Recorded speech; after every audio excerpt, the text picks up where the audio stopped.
C'est avec une profonde émotion et un grand sens de responsabilité que je prends la parole aujourd'hui à l'occasion de la célébration de la journée de l'Afrique, édition 2026.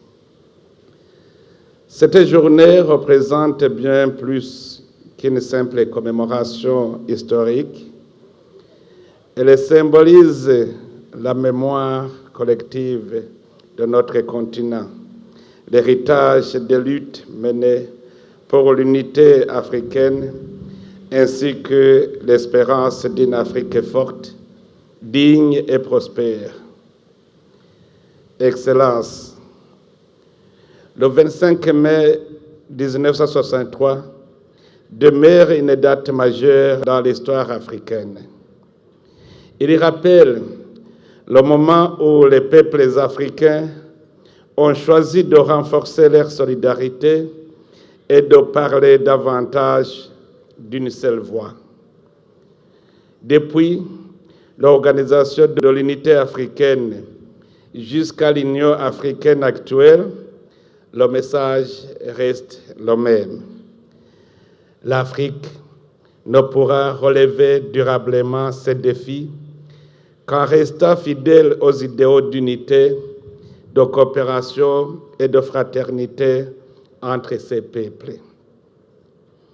Chers frères et sœurs d'Afrique, l'édition 2026 de la Journée africaine revêt une importance particulière pour le Burundi qui assume cette année une responsabilité continentale importante. Cette mission n'est pas seulement un honneur protocolaire, elle constitue surtout un devoir envers l'Afrique, ses peuples et son avenir. Le Burundi attend donc contribuer activement à la promotion de la paix, du dialogue, de l'intégration régionale et du développement durable. Le thème retenu cette année, dans l'unité, le partage et la bienveillance, exprime une vérité essentielle. L'unité africaine doit se traduire dans des actions concrètes.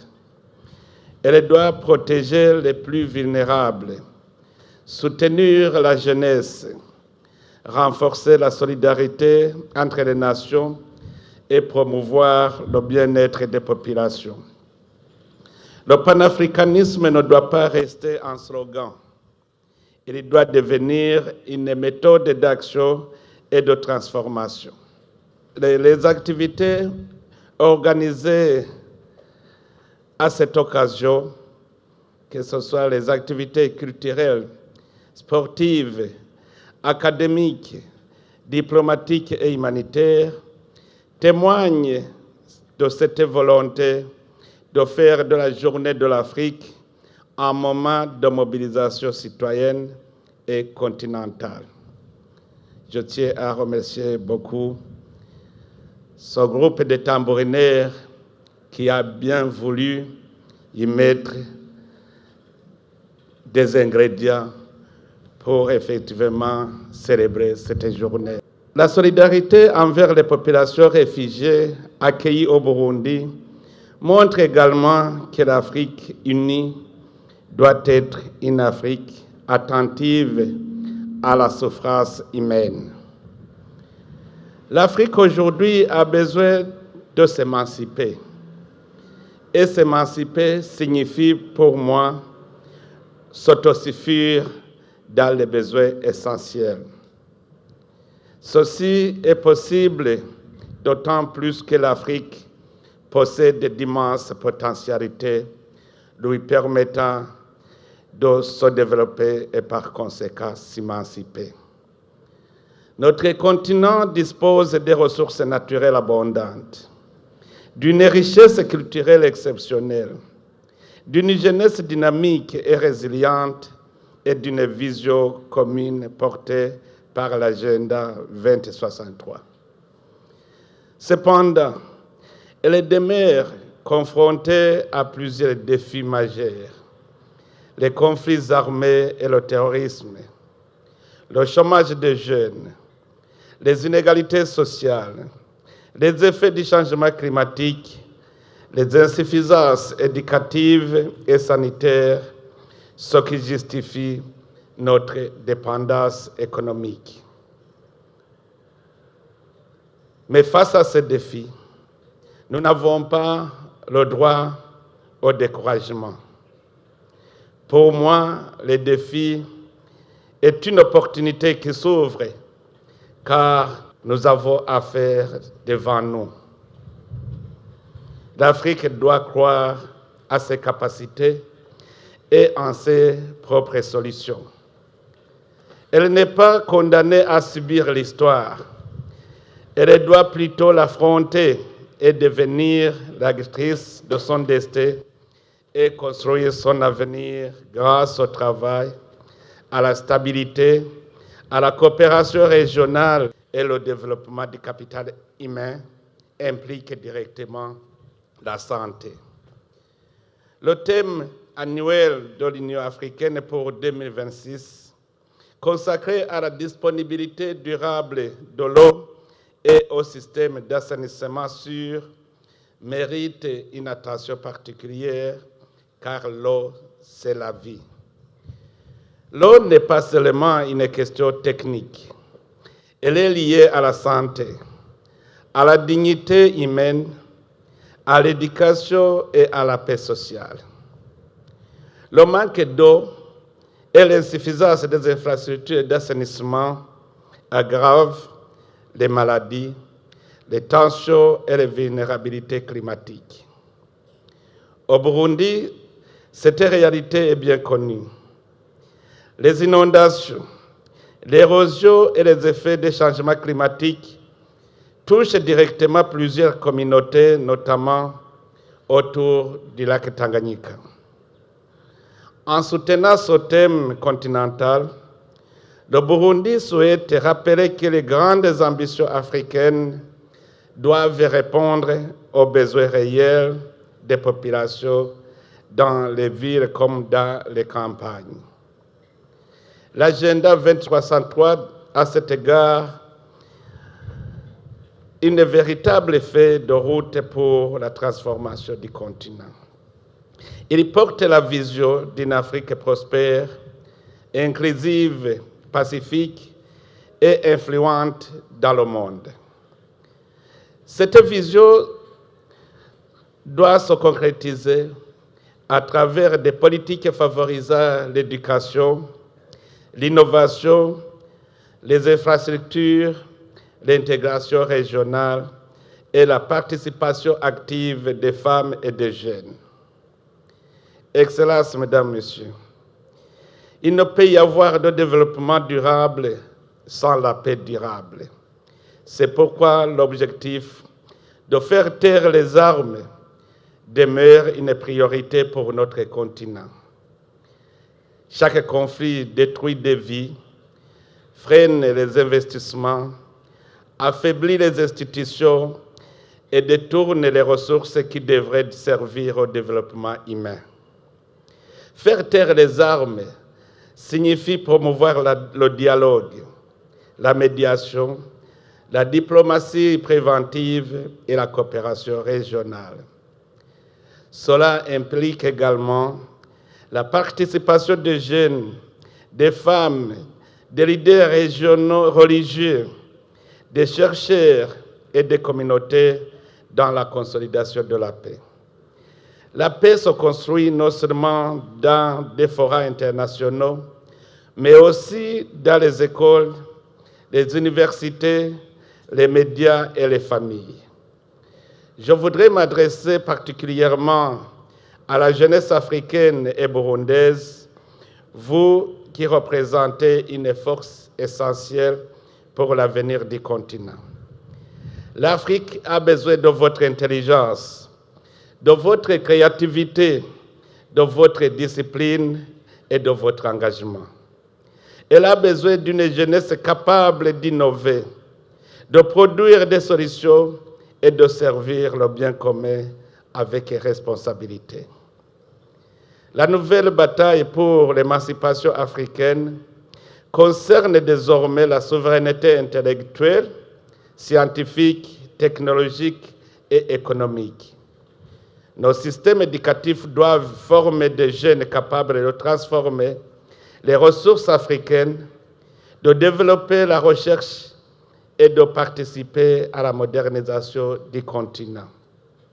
C'est pourquoi il est nécessaire de renforcer la connexion entre les universités, les institutions publiques, le secteur privé et les centres de recherche.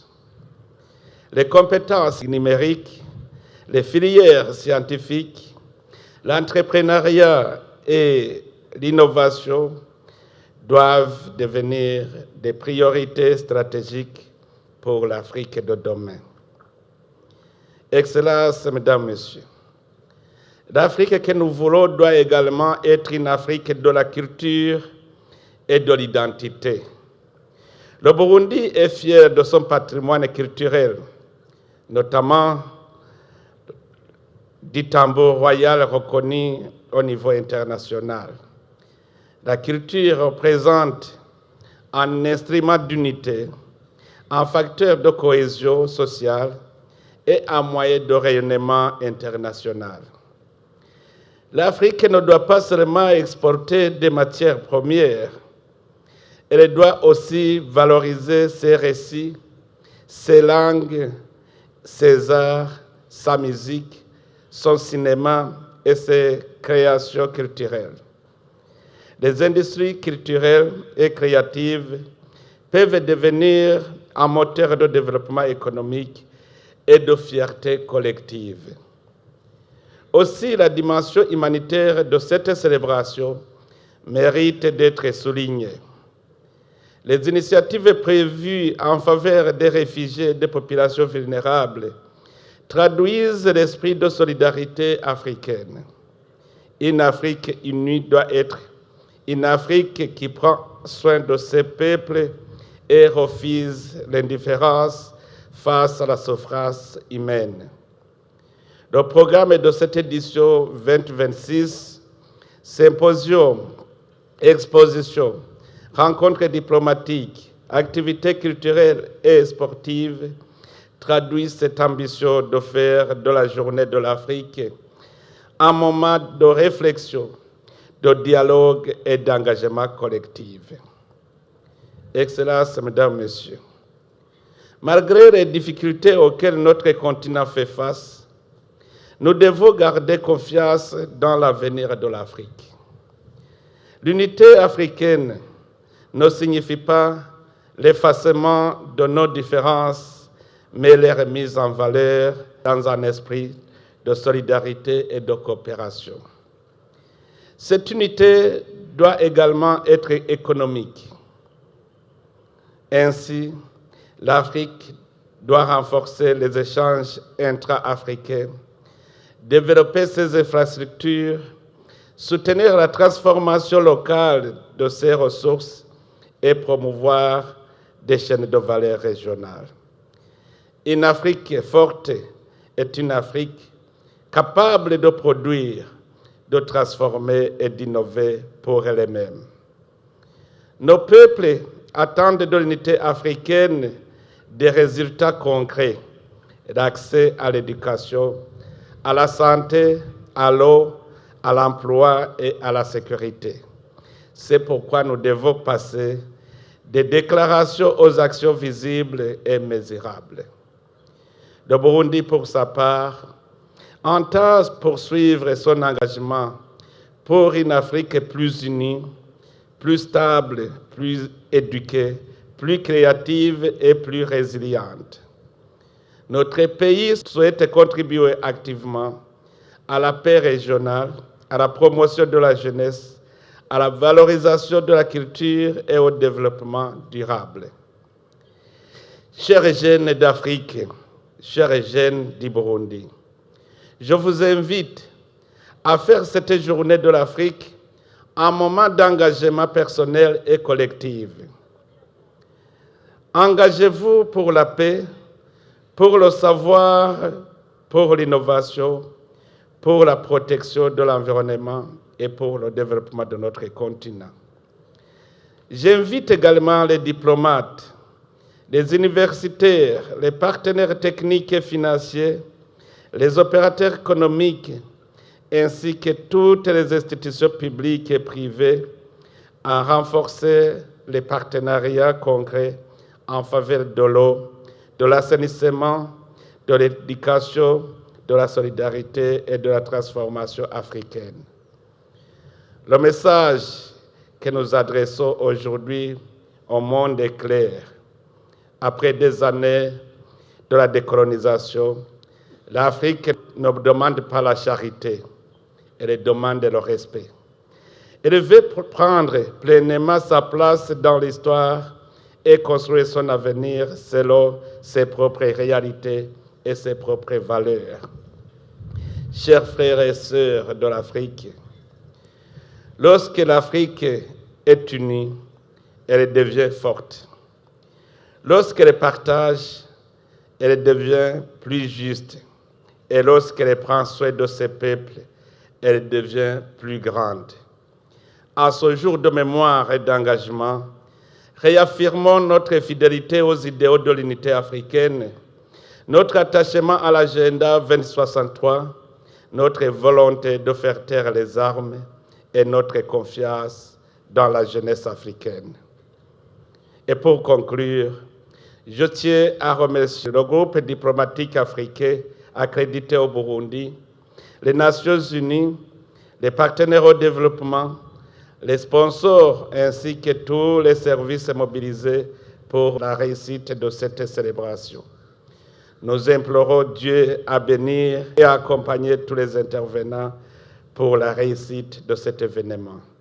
Que vive l'unité africaine, que vive le Burundi, que vive la solidarité entre les peuples d'Afrique. Je vous remercie. Que Dieu vous bénisse.